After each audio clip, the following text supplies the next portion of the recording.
The judge in NAGR vs. ATF said that the ATF must return all confiscated force reset triggers.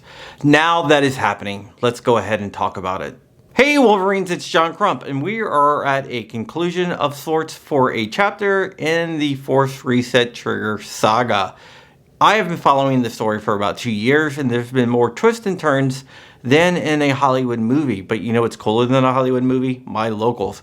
And you can follow me over at johncrump.locals.com. We are planning to do some really cool stuff over there, so come check it out. Come for the ride and piss off the ATF. You can also subscribe to my channel for free. It really helps out, and it costs you nothing. But you're not here for that. You're here to find out about FRTs. Let's turn back the clock and see how we got this far. Rare Breed Triggers started selling force reset triggers with the FRT-15. It was extremely popular. It works by the bolt carrier group forcing the trigger to reset, letting the shooter shoot extremely fast. It was sold through Big Daddy Unlimited before BDU allegedly ripped off the design and started producing a knockoff. I don't really think I have to say allegedly, since the courts determined that Rare Breed patent was infringed on by BDU. But BDU sold a trigger called the WOT, and BDU is now out of business. When all the marketing was going on, an ATF employee in DC saw a video of the FRT-15 and contacted the tech branch in Martinsburg. An examiner looked at it and said, yeah, that's probably a machine gun. But due to the popularity of the trigger, they couldn't obtain one. This ATF Ken would not give up. He kept on reaching out over and over and over again, but he kept on getting blown off. So what happened? He did what any whiny bitch would do. He contacted the local field office in Florida. That field office got a hard-on for the trigger and started bugging Fat D as well. But they couldn't still get a trigger. They eventually purchased a couple triggers off Gunbroker. They used a zip tie to zip the trigger back to see what would happen, and they claimed that it fired automatically. The thing is, zip ties are very, very flexible, so it might have fired, but it wasn't firing automatically. They ended up sending out a cease and desist letter to Rare Breed, where Rare Breed promptly told them to go pound sand and kept on selling the triggers no matter what the ATF said. Rare Breed would relocate from Florida to North Dakota, where they would try to sue the ATF. But that failed because the ATF argued they actually didn't reside there.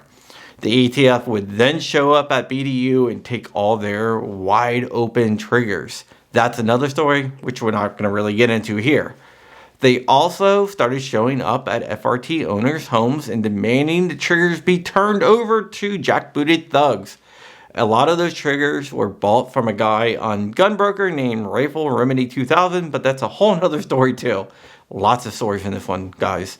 At the same time, the ATF would sue Rare Breed in New York City and win an injunction. They thought they were about to kill off the force reset trigger market. They were wrong. They were very, very wrong. Rare Breed would team up with NAGR and sue the ATF in Merrick Garland in Texas.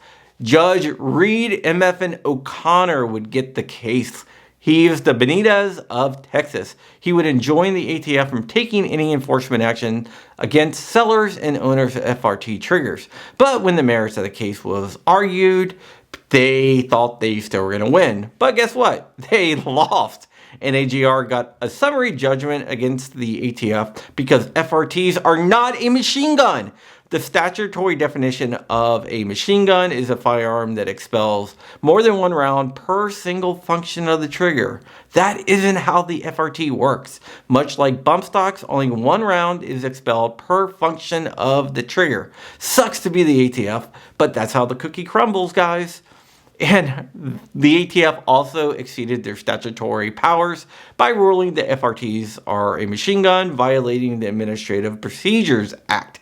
Not only could they not enforce the ban on FRTs, but the judge also demanded that they return all the ones that they took. Effing classic. The ATF would argue that it's impossible to know who they took the force reset triggers from, and therefore it's impossible to return them. Well, you did go to their houses and demand the FRTs in the first place, so I'm pretty sure that you know where they are. but the ATF is going to ATF, right? Eventually, the judge told them to get to step in and get to work finding every FRT owner out there and giving them back their GD property. Well, the ATF got to step in, and we have some really good news right now. The ATF has finally relented and gave in. They are now starting to send out letters informing people that they can get their property back.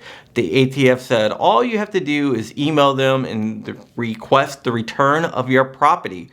If you want your product back, please contact the ATF at the following email: frt.return@atf.gov. I suggest you check all your local laws before requesting your FRT return, because some communist states have made laws to block the ownership of FRTs. If that is your case, you're going to have to sue the state, and I'm pretty sure that is going to happen because I don't think the states can regulate FRTs either, just like the federal government can't. All right, guys, that is it. This is another victory for gun owners, and the ATF is finally doing what they are forced to do. I bet you, and I really do bet you, that they really don't want to do this. I bet every time they send out a letter, they have this like look of disgust on their face. And you know what, guys? That is just incredible. It's awesome to me. Anytime the ATF suffers, it's a blessing to me, and I'm sure it's a blessing to you.